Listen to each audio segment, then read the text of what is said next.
안녕하십니까. 저는 경운대학교 안전방재공학과 교수로 있는 전상철입니다.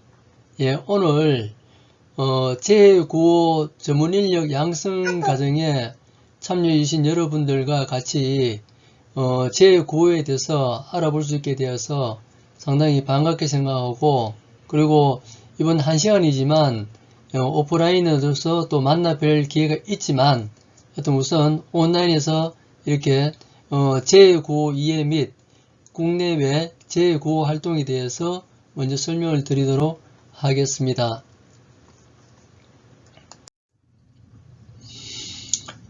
우선 제9호가 무엇인지 이해를 하는 것이 중요할 것 같습니다. 그래서 먼저 제9호 이해에 대해서 먼저 설명을 드리고, 그 다음 국내에서 일어나고 있는 제9호 활동, 그리고 세 번째는 해외에 우리나라에서 어떻게 제9호 활동을 하고 있는지 그런 내용을 간단하게 살펴보도록 하겠습니다.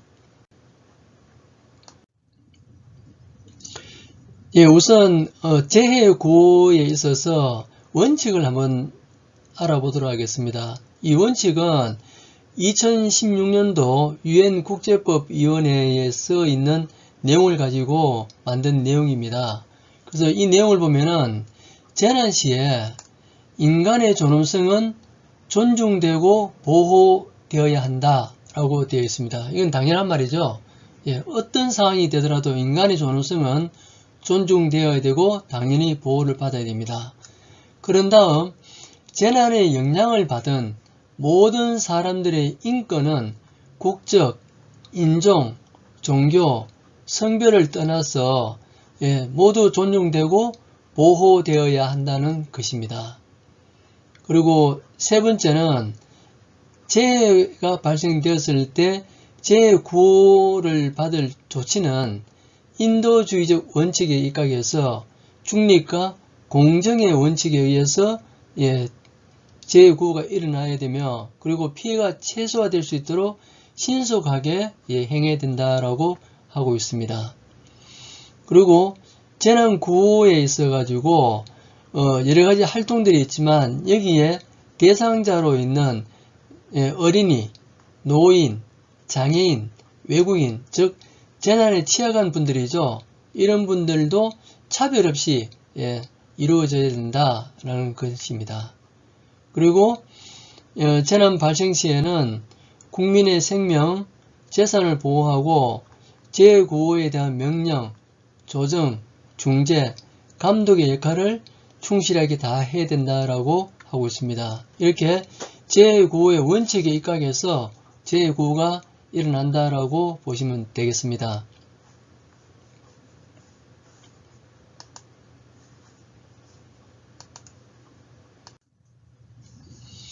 제9호법의 목적부터 먼저 알아보도록 하겠습니다. 이 제9호법은 1962년도에 만들어진 법인데, 이게 만들어진 이유는 그 당시에 자연재해로 인해서 상당히 많은 어떤 이재민이 발생되고 했었습니다. 그래서 그것을 좀 더 줄이고자, 그리고 이분들에게 재해를 구호하기 위해서 만든 것인데, 그 내용의 목적으로는 이재민, 재난을 당한 사람이 이재민이라고 그러죠.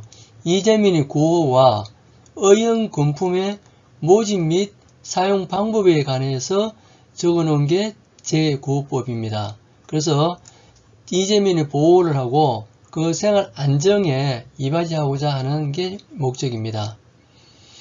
그리고 이 법에서 보면은 구호기관과 구호지원기관이라는 나오게 되어 있습니다. 그래서 구호기관이라는 것은 쉽게 말해서 공무원이라고 보면 되겠습니다. 그래서 여기에서는 구호 대상자는 이재민이죠. 그분들이 살고 있는 그런 지역을 관할하는 시도지사나 시장, 군수, 구청장, 즉 우리가 잘 아는 시장, 군수, 구청장 이런 분들이 구호기관이 되고 지자체가 된다는 얘기겠죠.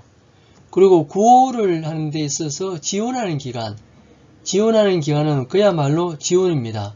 그래서 어떤 구호를 하기 위해서 필요한 인력, 시설, 장비 이런 것을 갖춘 기관이나 단체로서 대통령령으로서 정하는 기관이나 단체를 이야기하고 있습니다.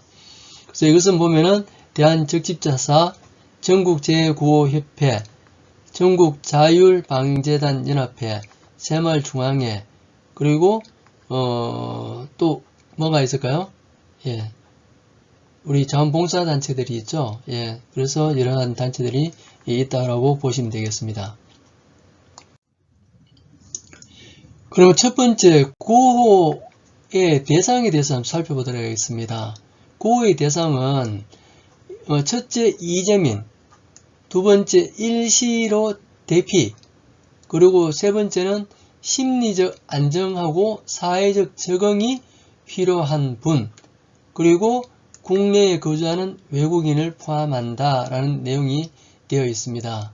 그래서 이러한 이제 제9호는 쉽게 말해서 아래 그림에 보다시피 대비하고 대응하고 복구하는 의 어떤 관계를 가지고 있다라고 보시고, 예방의 어떤 측면은 아직 아니죠. 실제 일어났을 때, 재난이 일어났을 때 어떻게 구호를 할 것이냐부터 시작이 된다라고 보면 되겠습니다.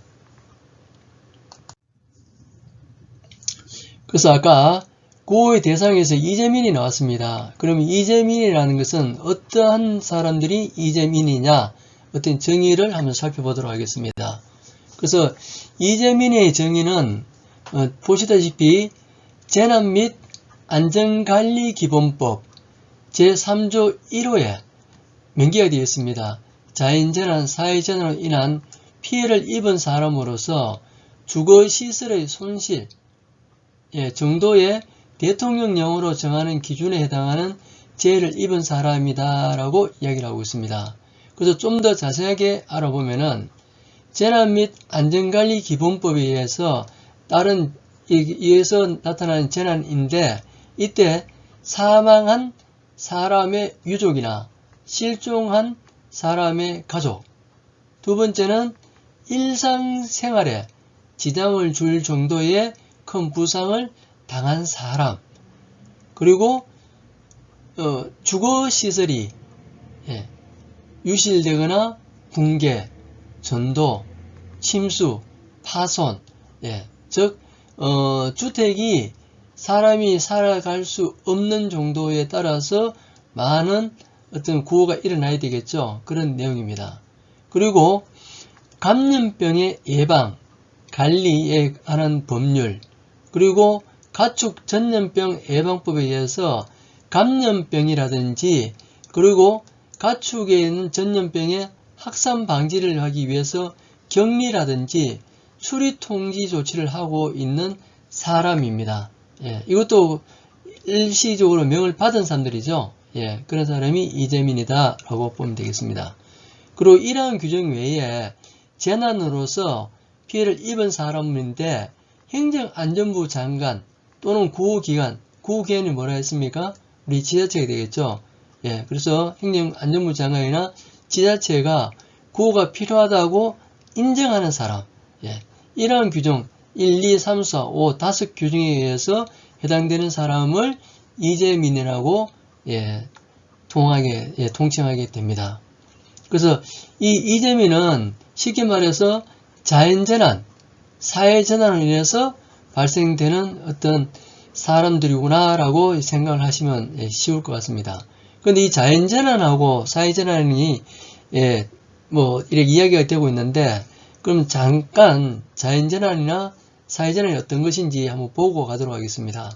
그래서 우선 적혀 있다시피 자연재난은 자연에서 발생하는 재난이라고 보시면 되겠습니다. 그래서 태풍이나 홍수, 호우, 강풍, 풍랑, 해일, 대설, 한파, 낙뢰, 가뭄, 폭염, 지진, 황사, 조류, 대발생, 조수, 화산 발생, 화산 활동, 그리고 소행성이나 유성체에 자연적으로 우주 물체가 추락한다든지 충돌해서 발생되는 재난, 이런 것들이 자연재난이 발생되고 이 외의 것은 다 사회재난이다라고 보면 되겠습니다. 그리고 이 사회재난은 큰 것이 보면은 화재, 폭발 이게 상당하죠. 그리고 교통사고도 사회재난에 들어가고 있습니다. 그리고 원전사고라든지 화생방 이런 사고도 사회재난을 통하고, 그리고 국가 핵심 기반의 마비, 즉 예를 들어서 전력이나 그 다음에 급수나 이런 것이 나오면 국가의 핵심 기반이 마비되겠죠. 이런 것들도 사회재난이다. 그리고 가축이나 감염병의 확산, 예를 들어서 얼마 전에 우리가 알았던 코로나19 그리고 미세먼지 등으로 인한 피해도 사회재난이라고 보시면 되겠습니다. 그리고 이런 이재민이 있어가지고 주거시설이라는 이야기가 나왔죠. 그래서 주거시설이라는 것은 어떤 의미냐면은 실제로 거주하고 있는 시설을 의미를 한다라고 보시면 되겠습니다. 이재민이 있더라도 실제 살지 않고 빈집으로 두고 다른 곳에 사는 경우가 있습니다. 그런 경우는 해당자가 되지 않는다라고 보시면 되겠습니다. 그래서 세입자가 되든 집주인이 되든 간에 실제 거주하고 있는 사람이 받은 피해, 재난으로 인해서 받은 피해, 이런 분들이 이재민에 해당된다라고 보시면 되겠습니다. 그래서 여기 보시다시피 이재민 여부를 판단하는 기준에서는 주택 소유자인지 세입자인지가 중요한 것이 아니라 실제 살고 있는지가 중요하다는 그런 이야기입니다. 그리고 이 재난은 이 간접적인 피해를 입는 경우도 많기 때문에 그래서 폭넓게 인정을 해준다라고 보고 있습니다. 그래서 예를 들어서 우리가 아파트가 있습니다. 아파트에 호우가 나서 물이 많이 차다 보니까 지하에 물이 찼습니다. 그러다 보니까 전기가 단선이 되었습니다. 그렇다 보니까 1층이나 2층 사는 사람들은 그 영향을 많이 받겠지만 고층에 있는 사람들은 비록 집은 괜찮습니다. 그렇지만 어떻게 되었습니까? 핵심 기반이 마비됨으로 인해서 아주 불편한 상황이 됩니다. 그래서 이런 사람들도 해당이 된다. 그리고 재난에 의해서 장기간 입원이 필요한 환자를 보살피는 가족에 대해서도 이재민을 준해서 임시 숙소를 제공할 수 있다라고 하고 있습니다. 그런데 한 가지 고민해야 될 사항은 자연재난이나 사회재난에서 나온 이런 지원 대상인데 이게 나오는 이재민하고 재구호법상에 나오는 이재민, 말은 같지만 서로 조치는 다를 수가 있다는 얘기입니다. 그래서 재구호법은 순수하게 뭐라 했습니까?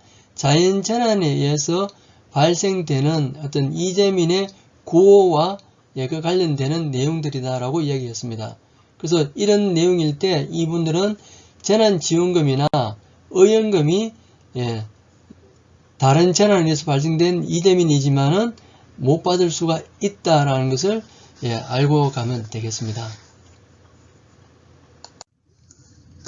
그리고 일시 피해 대피자라는 게 있습니다. 일시 대피자는 재해가 예상되어서 일시 대피한 사람, 예를 들어서 산사태가 발생할 우려가 있다든지 침수가 발생할 우려가 있다든지 이런 지역에 사는 사람들은 급하게 대피를 해야 될 경우가 있습니다. 이때 지자체 사람이나 동네 사람들이 대피하자 이렇게 하다 보니까 일시 대피자가 될 수가 있습니다. 그리고 세 번째, 심리적 안정과 사회 적응이 필요한 사람이다 라고 했는데 이런 분들은 쉽게 말해서 재난을 직접 눈으로 본 사람들, 직접 본 앞에서 깜깜한 가운데 땅이 울리면서 산사태가 일어나는 것을 목격한 사람이라든지 이런 사람들은 밤에 눕질 못합니다. 무슨 소리만 나면 산사태가 나지 않을까 싶어서 잠도 잠을 못하고 이런 경우가 생깁니다. 그래서 이런 재난을 직접 목격한 사람, 그리고 봉사를 하다 보니까 또 상대적으로 그런 처참한 상황을 봄으로써 그리고 참여함으로써 이렇게 또 트라우마가 생길 수가 있습니다. 이런 분. 그리고 재난 피해 상대에서 관계없이 당사자 또는 재난심리 유관기관에서 지원 요청하여 행정안전부 장관이나 구호기관에서 지원이 필요하다고 인정이 되는 사람. 비록 그 재난 어떤 피해는 없었지만 그 피해를 상하는 상황을 보고 나에게도 올 수 있겠다라고 생각하는 그런 사람들, 그리고 구호 지원 기관에서 활동을 하다 보니까 심리회복 지원이 필요하다.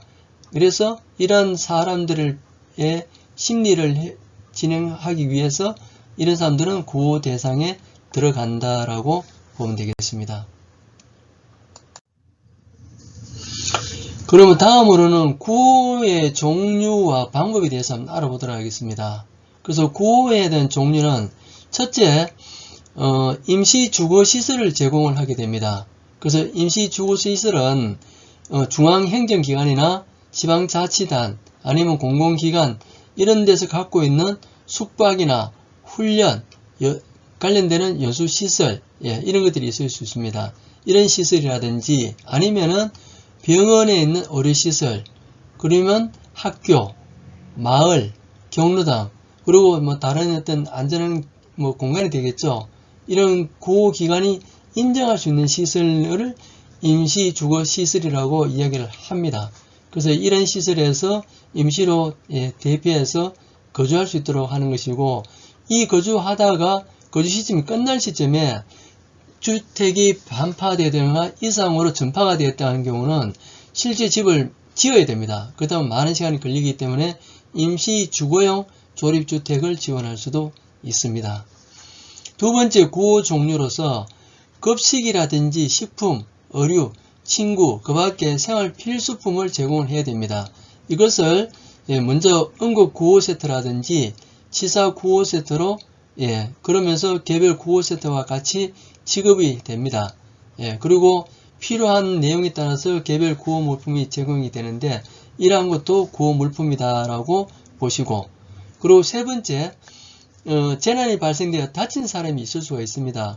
그래서 이러한 다친 사람들을 전담하는 의료 서비스, 그리고 감염, 방역, 위생지도, 그리고 돌아가신 분에 한해 가지고 장례를 지내는 그 지원을 하는, 그리고 심리를 지원하는 것들이 구호 종류의 한 방법이다라고 보시면 되겠습니다. 여기 보시면 다 물건이지만 실제 현금도 구호의 대상의 하나다라고 생각하면 되겠습니다. 그래서 구호 기간은 여기 보시다시피 급식을 제공하고 식품, 의류, 친구, 그 밖에 생활 필수품을 지급하는 경우가 있습니다. 그래서 이 급식 제공을 할 때 단기간에 구호가 필요한 경우, 장기적으로 필요한 경우 이렇게 나누었을 때, 단기라는 것은 뭐냐면은 주택 기준이 침수되었거나 단순하게 그냥 침수되었거나 반파 정도, 그래서 단기적으로 구호가 가능하다라고 인정이 될 때는 재해를 입은 날부터 일주일 동안 구호를 받을 수 있고, 그리고 반파가 되거나 전파가 됐을 때는 1개월이나 2개월 정도. 그리고 우리 기타에서는 식품이나 의료, 친구 이런 데에서는 어떤 피해 정도, 가족 수에 따라 가지고 지급기관이 지급을 합니다. 그래서 현재 구호 기간은 이렇게 되어 있지만 실제 일어나는 상황을 보면은 상당히 길어질 수도 있다라고 보면 되겠습니다. 그리고 이런 재구호에 관련해서 계획을 먼저 수립을 해야 됩니다. 왜냐하면은 이런 상황이 발생되기 전에 어떻게 우리가 행동할 것이며, 만약에 발생이 되면 어떻게 활동을 해라 하는 것들이 재구호 계획의 수립이 안에 들어가게 됩니다. 그래서 이러한 수립 지침, 재구호에 있어 가지고 계획을 세우는데 수립 지침서를 11월 말까지 행안부 장관이 시도지사에게 보내게 되어 있습니다. 그리고 구호 지원 기관으로 보냅니다. 그러면은 그 받은 그 단체나 지자체장은 다시 행정안전부 장관에게 계획을 수립을 한 것을 행안부 장관에게 제출하게 됩니다. 그러면 이 행안부 장관은 그 안에 내용이 잘 되었는지를 확인하고 이상이 없다면은 그대로 진행을 하고, 만약에 문제가 있다면은 다시 수립을 하도록 하고 있습니다. 그래서 재구호 관련해서 간단하게 우선 운영 체계들을 한번 살펴보면은 제일 먼저 재해가 발생되면은 구호 담당 부서가 있겠죠. 이 구호를 담당하는 부서는 시군구의 지역 구호센터에 있다고 보면 되겠습니다. 그러니까 시군구의 지자체라고 보시면 되겠습니다. 이 지자체에서는 이재민에 대한 구호 사항을 이제 관리를 해야 될 것이고, 그리고 구호 물자를 나눠줘야 되겠죠. 그리고 급식 매 1, 3일 3회에 대해서 급식, 그리고 제9호 물품 등을 지원을 하고, 그리고 주거시설에 대해서 어떻게 할 것인지, 그리고 의료 서비스, 감염, 방역 활동 어떻게 하고, 그리고 위생지도는 어떻게 할 것이며, 장사를 돌아가신 분에 대해서 장사는 어떻게 하고, 심리회복은 어떻게 할 것이다 하는 것들을 어떤 이런 내용들을 먼저 정리를 해서 그 시도의 지역 구호센터로 보냅니다. 그러면 시도 구호센터에서는 이 내용을 보고 현재 부족한 것에 대해서는 자기들이 해결할 수 있는 내용이면 자기들이 해결하지만 안 되는 내용은 중앙정부 행정안전부의 재난구호과로 보내서 좀 더 빨리 조치가 취해질 수 있도록 하고 있습니다.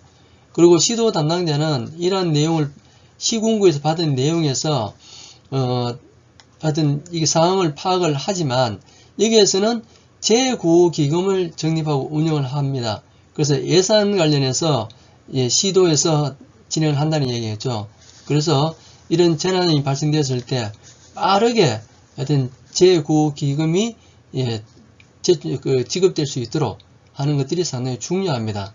그래서 이런 것들을 시도에서 하고, 이 기금이 부족할 수가 있습니다. 이럴 때 중앙정부에 지급을 요청을 한다는, 도움을 요청한다는 그런 내용들입니다. 그리고 중앙정부에서는 이런 도움 요청이 왔을 때 중앙에서 보면은 대한적집사사, 전국재해구호협회, 전국자율방자단연합회, 새마을운동중앙회, 한국중앙자원봉사센터 등에 통해서 그 지역에 재난이 발생된 지역에 있는 단체로 연락이 되어서 봉사활동을, 구호활동을 하도록 하고 있습니다.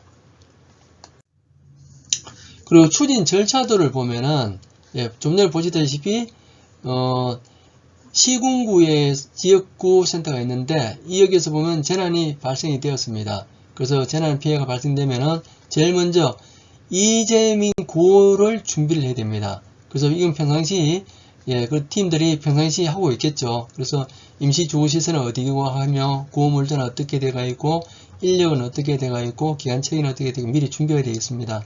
이런 데서 실제 이재민을 대피를 시키고 구호부서에서 이재민에 대한 구호를 실시를 합니다. 실시할 때 현재 있는 상황이 어떻게 되는지, 그리고 제9호 물자가 부족함이 없는지, 그리고 급식과 개별 구호 물품은 잘 되고 있는지, 주거시설, 의료, 감염 등등을 해서 파악을 합니다.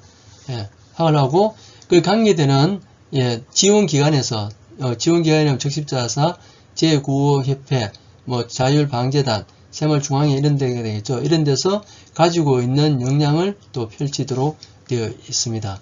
그래서 이렇게 했을 때 부족함이 있을 때 시도 그리고 행안부에도 요청을 하고, 그리고 부족함이 없더라도 현재 상황이 어떤 상황인지는 보고가 되어야 되기 때문에 시도를 거쳐서 행정안전부에서 총괄을 하기 때문에 이쪽으로 연락이 간다라고 보면 되겠습니다. 그래서 우선 이제 행정안전부에서는 어떤 업무를 하는지 먼저 간단하게 한번 살펴보도록 하겠습니다. 행정안전부에서는 국가재난관리정보시스템, 쉽게 말해서 National Disaster Management 시스템에서 NDMS라고 합니다. NDMS 시스템을 운영하고 있습니다. 그래서 NDMS를 통해서 사항을 보고받고 관리를 하도록 하고 있습니다. 그래서 이거는 모든 시군구에서 다 볼 수 있는 것들이죠. 그리고 거기에 데이터에서 넣어줘야 행안부에서도 볼 수가 있는 거죠. 그래서 NDMS를 통해서 모든 게 관리가 되고 있다라는 그렇게 생각하시면 되겠습니다. 그래서 이런 상황에서 이재명 구호 상황에서는 지역 구호센터 그리고 지역 지원센터의 어떤 상황을 관리를 한다든지, 그리고 주거시설이라든지 조립주택이라든지 구호물자라든지 어떻게 되고 있는지, 그리고 부족함이 없는지, 어떤 조치를 취한 데서 부족함이 없는지, 그리고 이재민이나 일시 대피자가 잘 구호를 받고 있는지, 예. 그리고 거기에 대한 비용이 어떻게 되는지, 그리고 심리 지원이 필요한 건지, 예. 그리고 응급 생계 구호 사항은 어떻게 되는지, 의료 지원은 어떤지, 방역이라든지 위생 관리를 예, 행정안전부에서 파악을 한다라고 보고 예, 보면 되겠습니다. 그리고 지역 구호센터에서는 평상시와 이재민 발생 시에 어떤 상황이 벌어지느냐에 따라 가지고 이렇게 지금 자기들이 활동하는 내역을 적어봤습니다. 간단히 보시면 될 것 같습니다. 그리고 지역구호센터에서는 예, 조직도가 있습니다. 이 조직도를 한번 보면은 일반적으로 지역구호센터장은 지대본이라고 하죠. 지대본의 장이 지역구호센터장을 하고 그런 다음 밑에 통제관에서 재구호 담당관이 있습니다. 담당관 밑에 이재민 구호반, 의료지원반, 감염병 관리반, 위생지도반을 두고 있습니다. 그래서 여기서 볼 때 이제 실무반이라는 것은 이재민 구호반, 의료지원, 감염, 위생지도반이라고 아까 했죠. 이런 것들이 실무반이 되고 여기에 대한 장은 부서의 담당 장이 된다라고 보시면 되겠습니다. 그래서 이런 실무반은 직업 비상사항이 발생되었을 때는 24시간 교대 근무를 해야 되기 때문에 충분한 인력으로 구성을 시켜줘야 됩니다.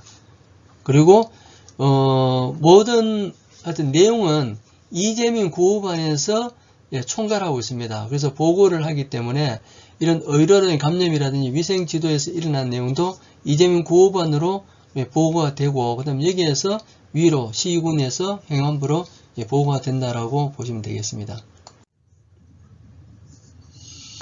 그리고 이재민 구호반의 역할은 이재민 구호 활동인데 상황을 전체적으로 관리를 한다라고 보시면 되겠습니다. 그래서 이러한 상황을 전체적으로 판단한다라고 보시고 그러면서 이제 보시다시피 이게 지대본이라든지 그 다음에 재난현장 통합지원부에 상황실이 생길 수가 있습니다. 그래서 생기면은 협업 근로자를 넣어서 상호 공유 체제를 가져가야 된다. 그리고 공유하지 않을 때도 별도 인력을 배치를 해야 된다라고 이야기를 하고 있습니다. 이것은 이제 재난을 빨리 풀어가기 위해서 필요한 조치다라고 보시면 되겠습니다. 그러면서 이재민 구호반은 응급구호 세트를 지급하면서 이재민의 어떤 상황이 몇 명인지 그리고 어떤 상황이 되어 있는지 그리고 임시주거시설을 하는데 최단 거리에 어떤 임시주거시 만들어도 문제가 없는지 이런 것들을 파악을 하고 있습니다. 그리고 심지어는 조립주택 제공 기능까지도 파악을 하고 있고 그리고 구호물자 치사 구호세트도 빨리 지급이 될 수 있도록 그런 다음 시도나 행정안전부에 요청을 하고 이런 요청을 할 때 3시, 8시, 2시, 8시 상황에 따라 가지고 유동적이지만 이렇게 보고를 하고 있다. 보고할 때 기본은 NDMS를 통해야 되지만 실제는 급한 상황이 벌어진 상황에서 컴퓨터를 쓰기가 쉽지 않습니다. 그래서 가지고 있는 휴대폰으로 카톡이나 이해성 문제 내용을 전파시키는 경우도 있습니다. 그리고 보고는 시군구에서 시도 행정안전부로 간다라고 보시면 되겠습니다. 그리고 의료지원반은 보건소를 통해서 피해지역 환자들을 본다라고 보시면 될 것 같고 그리고 이 보건소를 통해서 환자들을 파악을 함에 있어 가지고 병원에 가야 될 사람들이 생길 수가 있습니다. 큰 부상을 당한 분이죠. 이런 분들은 의료급여법 제3조 1항 2호에 의해서 보건복지부 장관이 의료급여가 가능하다고 필요하다고 인정하는 사람에 의해서 의료급여가 실시가 가능합니다. 그래서 제9호 기금에서 지불이 됩니다. 그래서 우선 의료급여가 필요한 사람은 의료급여를 실시를 하고 그리고 여기에 대한 모든 내용은 매뉴얼에 따르고 이런 활동은 이재민 구호반에 보고가 되어야 된다라고 보면 되겠습니다. 그리고 감염병 관리반도 있는데 여기에서도 감염을 관리하기 위해서 방역 소독이라든지 인력, 장비, 어떤 약품 등이 있는데 이것도 매뉴얼에 따라야 되고 이런 내용들도 고반에 보고를 해야 된다라고 얘기를 하고 있습니다. 그리고 위생지도반은 식품위생감시원을 급식을 할 때라든지 아니면 그 재해가 발생된 지역에 더 이상의 어떤 문제가 생기지 않도록 위생지도 점검을 하도록 하고 있습니다. 그래서 물로 인한 식중독, 손도 씻지 못하기 때문에 이런 식중독 발생될 수 있기 때문에 이런 내용이라든지 식품업소 점검을 통해서 더 이상의 위생 문제가 발생되지 않도록 하고 있으면 매뉴얼에 따라서 활동하고 이때 이재명 구호반에 반드시 이야기를 해야 됩니다. 그래서 한 번 더 살펴보면은 이 비상사태가 생겼을 때는 1단계, 2단계, 3단계에 의해서 이렇게 태풍호 대설 해서 이렇게 반려가 됐다가 소규모 피해가 발생된다든지 피해가 확산된다든지 이럴 때 이제 근무 편성들은 어떻게 된다는지를 명기를 하고 있습니다. 그리고 사회재난도 마찬가지죠. 이재명 일시 대피자가 발생되었을 때 근무 인원이나 편성되지만 실제 재해가 발생된 심각한 상태에 가면은 이렇게 인원이 앞에서 보다시피 최소한의 인원 플러스 알파의 인원들이 충원이 돼야 된다라고 보면 되겠습니다. 그래서 여기에서 상교대를 하기 때문에 충분한 인원이 돼야 되고 그리고 한 사람은 상황실에서 비상근무를 최소한 해야 된다라는 그렇게 생각하면 되겠습니다.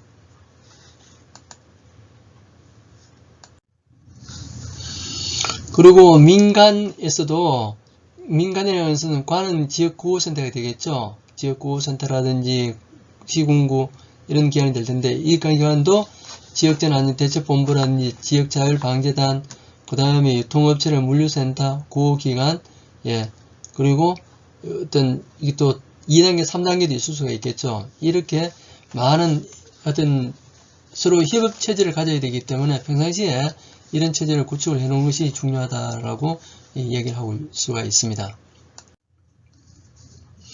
그래서 이런 구호기관에서는 평상시는 이렇게 파악을 하고 있습니다. 그렇지만 문제가 되고 있을 때는 현장 대응반, 임시주거, 그 다음에 읍면 공무원들에서 비상 연락망을 가동을 시키고 그런 다음 임시주거 시설을 이용할 수 있기 때문에 점검을 한다든지 재해구호물자를 참고를 점검하고 있다가 재해가 발생되는 어떤 이런 상황이 발생된다면은 이와 같이 이제 그 재해구호 물품을 지출을 하고 그리고 지출한 다음에 그 끝난 시점에 대해서는 이제 또 어떻게 또 활동할 것인지를 또 내부적으로 정리를 해서 또 활동을 하고 보고를 하면 될 것 같습니다. 그래서 여기 보다시피 현장 대응 마지막 종료 단계인데도 불구하고 임시 주거용 조립주택을 지원을 해야 될 것인지 이점을 기가시켜야 될 것인지 심리 회복을 시키는데 어디까지 할 것인지 등등에 대해서 어떤 많은 협의가 필요하다라고 보면 될 것 같습니다.